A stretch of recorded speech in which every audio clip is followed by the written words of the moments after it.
Selamat datang. Sebelum Anda nikmati tayangan berikut, silahkan klik like, subscribe, dan klik notification bell.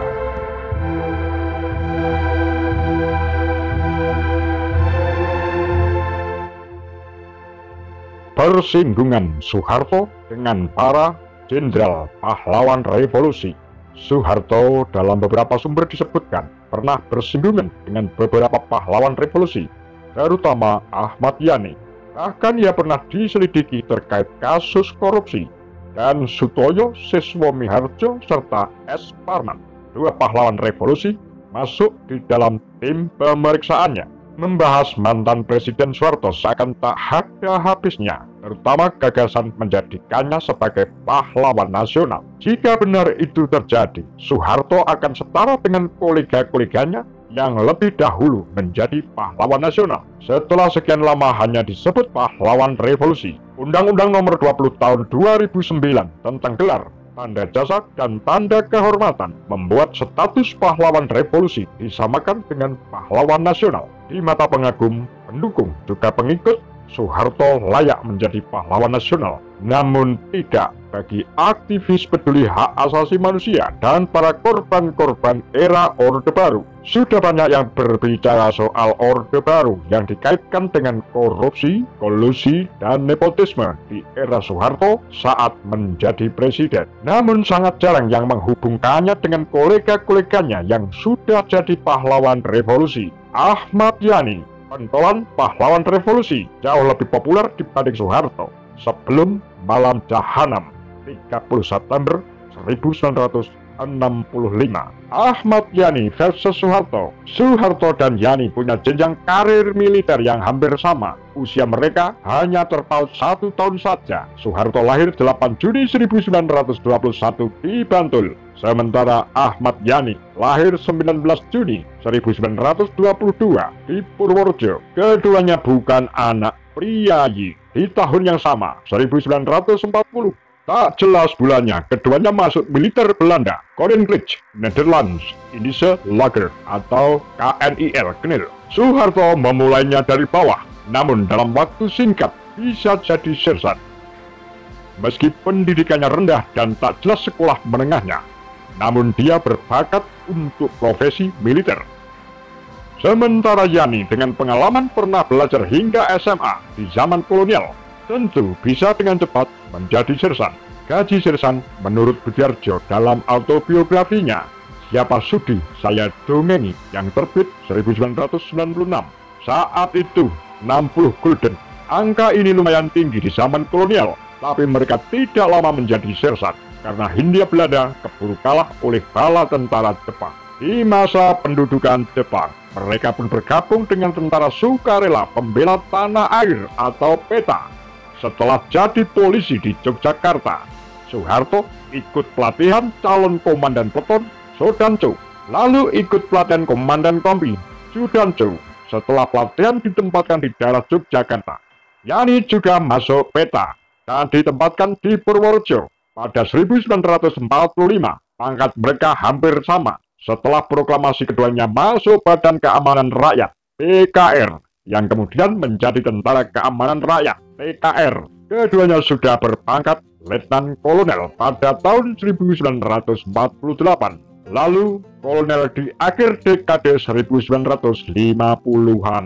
Sebuah kejadian di akhir dekade 1950-an juga membuat mereka menjadi seteru. Soeharto pernah kedapatan melakukan penyelundupan ketika menjadi Panglima Tentara Teritorial Diponegoro di Jawa Tengah. Bersama Soeharto dalam bisnis ilegal itu ada nama Bob Hasan, nama Lim Siliong, juga disebut sudah bermain dengan Soeharto sejak di Jawa Tengah.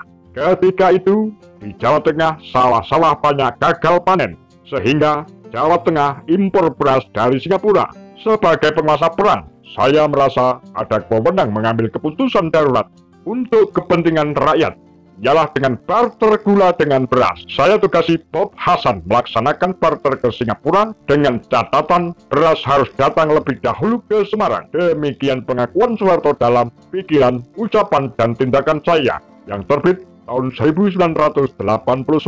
Menurut Subandrio, dalam kesaksianku tentang G30S tahun 2001, Soeharto dibantu oleh Letnan Kolonel Munadi, Mayor Yoga Sugomo, dan Mayor Sujono Humardani diduga terlibat ikut menjual 200 truk angkatan darat selundupan kepada Taekyong. Belakangan, Soeharto pun merasa dituduh sebagai koruptor beras. Pada 18 Juli 1959, menurut laporan Antara, tim inspeksi angkatan darat dari Jakarta tiba di Semarang. Mereka memeriksa kebijakan Soeharto selaku penguasa perang di Jawa Tengah. Tim pemeriksa dibentuk juga oleh Markas Besar Angkatan Darat yang diketuai Suprapto dengan anggota Suwondo Parman, Mas Tirto Darmo Haryono, dan Sutoyo Siswo Miharjo. Mereka adalah para perwira yang punya latar belakang sebagai intelijen, jaksa militer, dan polisi militer. Berita penyelundupan itu cepat menyebar. Semua perwira saat itu mengetahuinya, kata Subandrio. Mengetahui hal ini, Ahmad Yani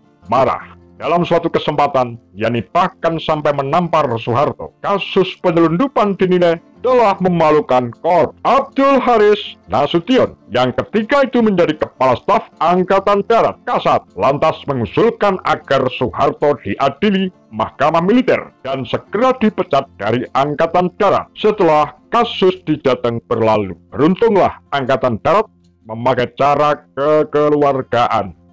Berkat pengaruh Bapak angkat Bob Hasan, Mayor Jenderal Gatot Subroto ketika itu menjabat sebagai Wakil Kepala Staf Angkatan Darat. Akhirnya Soeharto selamat. Meski tak lagi menjabat Panglima di Jawa Tengah, setelah karirnya redup di tahun 1959, bertepatan dengan kelahiran Siti Hediati alias Titik Soeharto, Soeharto pun menjadi perwira yang diam. Nama Soeharto naik daun lagi setelah menjadi Panglima Operasi Mandala untuk perebutan Irian Barat pada tahun 1962. Ketika itulah anak kesayangannya Hutomo Mandala Putra lahir. Selanjutnya, Soeharto memegang jabatan Panglima Komando Cadangan Strategis Angkatan Darat atau Kostrad. Setelah tahun 1959, karir Ahmad Yani melesat lebih cepat daripada Soeharto. Di tahun 1962, Ahmad Yani sudah menjadi Kepala Staf Angkatan Darat, menggantikan Nasution yang diangkat menjadi Menteri Pertahanan. Pada tahun 1965, Ahmad Yani selaku Menteri Panglima Angkatan Darat, Menpangat, pangkatnya sudah Letnan Jenderal, sementara Soeharto setingkat di bawah Ahmad Yani, yaitu Mayor Jenderal. Soeharto pastinya tidak bisa macam-macam sebelum kematian Yani yang tragis pada 30 September 1965. Pada dasarnya, Soeharto itu orang yang pendendam. Dia sakit hati waktu dimutasi dari divisi Diponegoro Semarang ke Sesklat, tulis Antonio Sigit Suryanto dalam Suara di Balik Prahara. Ketika itu, Kolonel Soeharto menunjuk Soeharto sebagai ketua kelas. Namun Donald Isagus Panjaitan menolak keras. Hal ini terkait dengan buruknya nama Soeharto setelah kasus penyelundupan tersebut. Seperti Ahmad Yani, D.I. Panjaitan juga jadi korban di malam jahanam. Yani dan Panjaitan menjelang 30 September 1965 sudah masuk dalam daftar orang yang akan diculik dalam gerakan 30 September 1965 yang dipimpin Letnan Kolonel Untung. Begitupun para jenderal yang dulu ikut memeriksa kasus Soeharto di Jawa Tengah. Kolonel Abdul Latif yang tahu soal rencana gerakan Untung di malam kejadian mendatangi Soeharto di Rumah Sakit Pusat Angkatan Darat RSPAD Gatot Subroto. Dalam bukunya Pledoi Kolonel Alatif, Soeharto terlibat G30S tahun 2000. Ia mengaku mendatangi Soeharto di sana. Latif yang percaya pada Soeharto sebagai atasan bercerita soal rencana penculikan para jenderal itu. Malam ini kami beberapa kompi pasukan akan bergerak untuk membawa para jenderal anggota Dewan Revolusi ke hadapan Yang Mulia Presiden, Latif berkata. Sementara pada malam kejadian tak ada pasukan tambahan yang berjaga di sekitar Menteng juga Blok M, tempat para pahlawan revolusi itu terlelap di rumah mereka. Lepas dari benar tidaknya pengakuan Latif soal laporannya kepada Soeharto ihwal penculikan tersebut, kematian para pahlawan revolusi itu mengakibatkan kekosongan di posisi jajaran tinggi Angkatan Darat. Posisi Menpangat alias Kepala Staf Angkatan Darat yang lowong setelah kematian Ahmad Yani membuat Soeharto punya kuasa lebih setelah 1 Oktober 1965. Sebelumnya, Ahmad Yani digadang-gadang untuk menjadi pengganti Soekarno, tapi peristiwa dini hari itu benar-benar mengubah konstelasi politik Republik Indonesia. Soeharto lah yang kemudian menggantikan Soekarno sebagai Presiden Republik Indonesia pada 1967. Demikianlah kura-kura takar lambe sundel.